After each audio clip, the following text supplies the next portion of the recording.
My first solo album dropping next week. It's gonna be dropping on September 17th, actually. My birthday is the 16th, which is Thursday, so it'll be at midnight that night. So, which will be cool. So we'll stay up for that.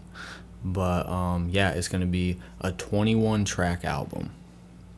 Isn't it kind of crazy to say it now?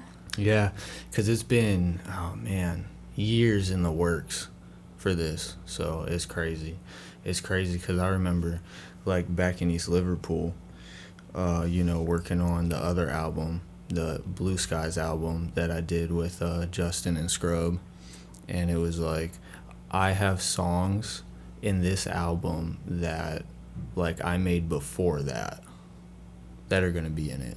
Isn't that kind of crazy to, like, how far you've come from, like, where you, like, first started? Yeah, it's crazy because, I mean, it wasn't too long ago where I was like, oh, fuck, like, my first solo album just seemed like so out there, like something that just was never going to be put together because it just took so much time and work and effort, and it had to sound good. And I mean, if there's anything that, like, I found out, it's, if you want to make something and be heard from it, you can't treat it like your hobby, you know?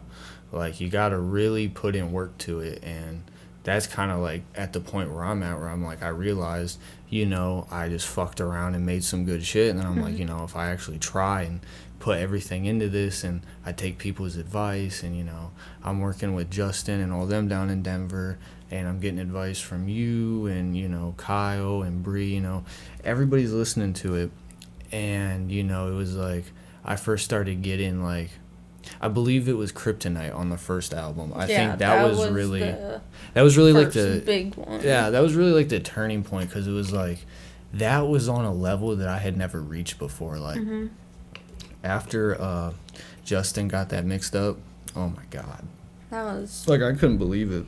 It sounded so freaking good. It's still one of my very favorites. Yeah.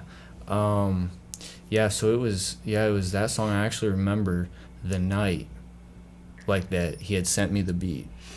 Yeah. I was still living at my parents' house, and I remember I was out at the counter. It was later at night, and Justin had texted me, and he sent me the beat, and he's like, yo, I think, we could do something with this, for the album. And I was like, all right, cool. So I listened to it, and as soon as I turned it on, I was like, wow, like, this beat's something else, and so then I immediately told him, I'm like, speed it up a little bit and send it back to me, and let's see what that sounds like. And so he did, and I heard it, and then I was like, oh man, like, there's so much I could do on here. And so, yeah, at the time, I mean, that was one of the craziest songs, because he sent it back to me. I sent him my vocals for him to edit and put in there, drop in, and he would send me back mixes, as he got stuff done. And yeah, he sent me back that one, and I was like, god damn, like, that shit was crazy, so that was kind of the first one.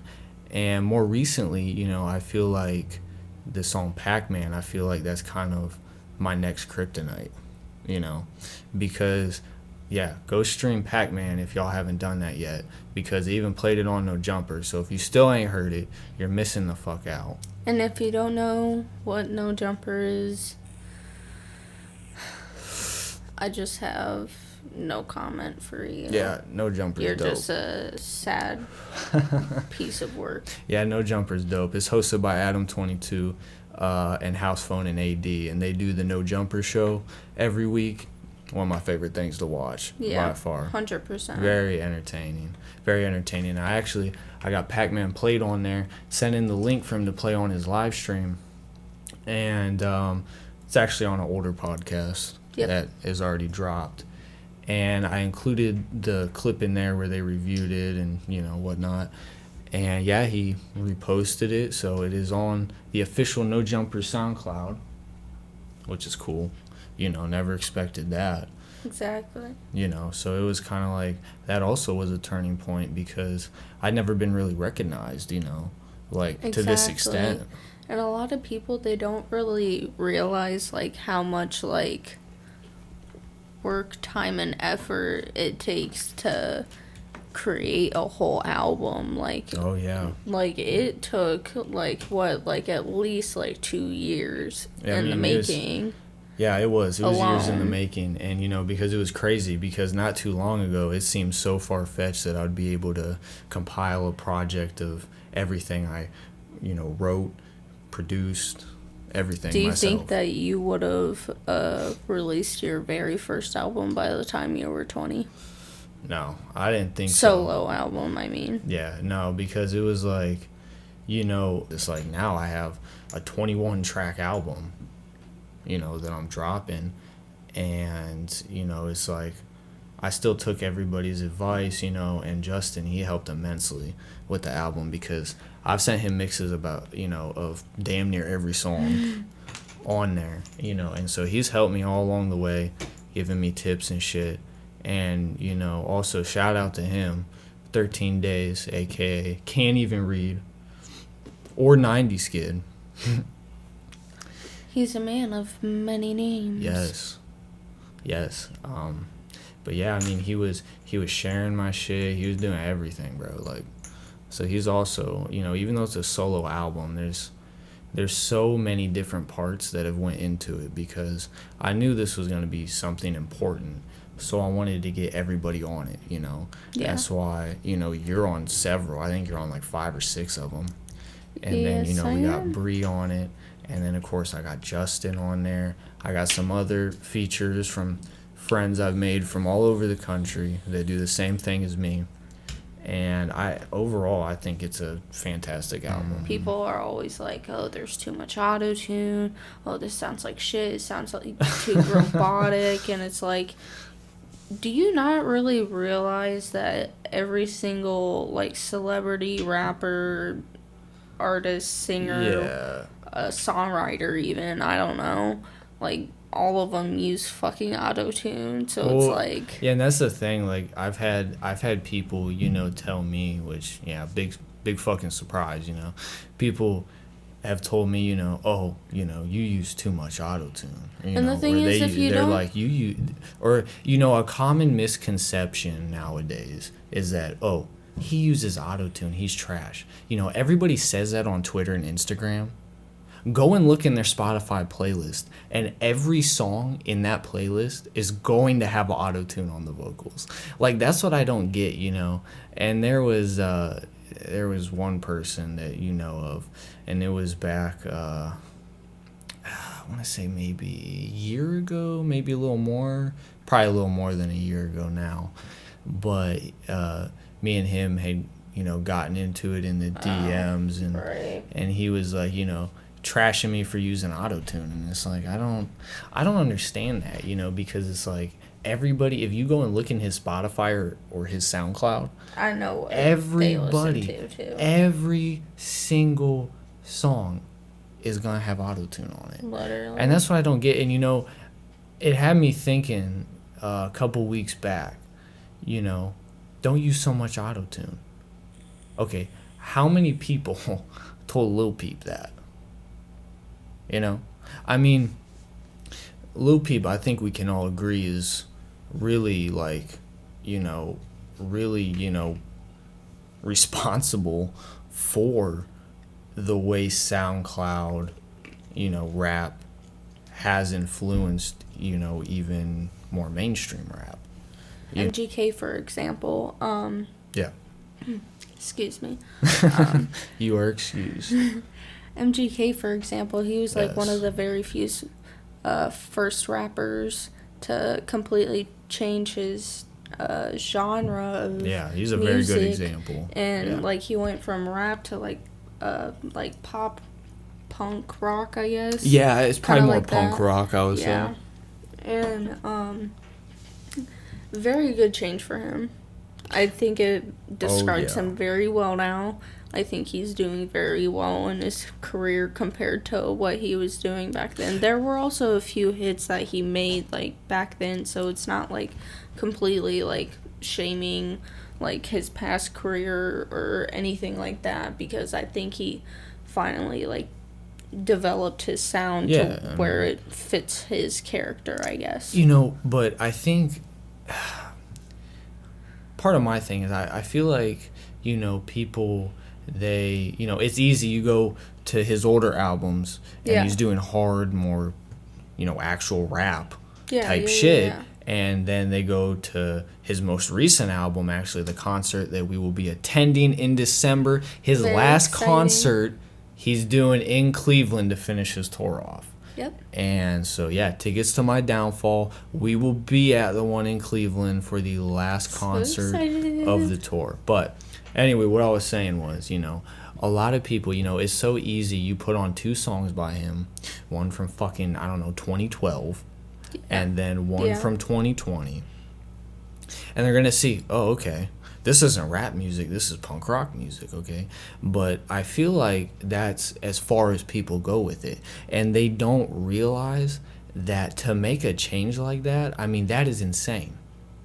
To not only make a change like that, but to sound so good and be so successful after that change, I don't think, people just move so fast, and I don't think anyone has stopped to just be like, it takes holy time. shit. It really does, and like that's one of the biggest night and day that, difference. Yeah, that's one of the biggest things that people need to realize when it comes to this is like it's going to take time, and it's not going to be easy, and it's probably going to be really hard like in the start, but like yeah, and sometimes you have to go through a completely different genre change. Exactly. Like, holy shit. But then at the end of the day, it's like, this is where you are, this is where you came, and like you did that for yourself. This is where you got yourself. You got yourself here.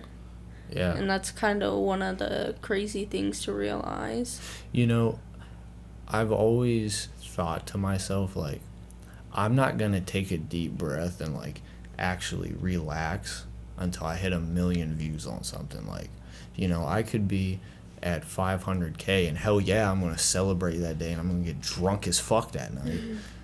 But it's like, I don't know what it is, but it's like, not that I'm hungry for views, because I don't do like, my page is pretty much professional with the music, I keep it strictly, just podcasts and music and, our clothing brand that we're trying to start and everything like that. But I don't know. I feel like I just wouldn't, like really just sit back and be like, okay, like I'm on, the right path until it's like, I don't know, 1 million might be the magic number. Who's to say? But and the thing is, like, I think that like applies to like a lot of oh shit. Ooh. I think that applies to a lot of new rappers also, because it's like as soon as they start, it's like, oh well, I finally just started getting attention. I'm starting to get views. Right. I just hit like 500,000 views. I have 500,000 followers. Like, I'm starting to get like interviews and shit, and like I'm starting to go on podcast shows, for example, or go on radio shows and like stuff like that. Yeah. And excuse me. It's like stuff like that, and it's kind of crazy. It's like as soon as I hit 500,000, okay, well, I'm gonna try and go for 1 million next time. Okay, I hit 1 million. Okay, I want to go for 2 million next time. It's like as soon as you start getting like each like step of the way, it's like, when is the end? Like, when is like I can't say that second you take a deep breath. I can't say that anything is ever going to be enough. I can't guarantee that. Yeah. But, I know for a fact, I can say for a fact, that the night that I hit 1 million views, the day, whatever, I hit 1 million views, I'm going to sleep good that night. I don't know where it comes from, but it's like, I guess it's just, if you hit 1 million, it's like people fuck with you. Either you did something really stupid or people fuck with you. Yeah. And I would rather take the second option. Because I don't want to blow up off of crazy shit, because take take Lil Pump, for example. You know, I mean, you can look up countless videos that people have done on him. Blackie Speaks, very, very good channel to reference, you know, if you want to know what the fuck's going on in hip-hop. He's very knowledgeable. I watch him damn near every day, almost as much as I watch No Jumpers, so that's really saying something. You know, so if you want to be tapped into what's going on, watch Blackie Speaks or No Jumper. And, you know, after watching them for so long, it's like, you know, I really have a good understanding of what's going on. And I'm genuinely interested, you know, in how hip-hop works, you know, every aspect. From business to, you know, the creative side, you know, to the image, to, you know, everything. I'm just, you know, whether I agree with it or not, I like being a spectator and just kind of sitting back right now while not a lot of people know what I'm doing and just kind of observing everything because, you know, one day something might happen and I might be right next to half of these other people that I've been watching and following and, you know, everything for years. Yeah. So, you know, back to Lil Pump, I guess. I don't know how I got off track. I'm high as fuck. But Lil Pump, you know, that he's kind of the reason I don't want to blow up off of doing something stupid. Because, you know, you can go on Instagram. I've seen him, god damn it, I've seen him, let me see, what's a good video? I saw him, what the fuck? Well, I saw him, there was one video, and he was in, let me see, it was the backseat of a car, and I believe they were driving over a bridge at night, and he just started, shooting a handgun out the window, and it was like, you know, like, stupid shit.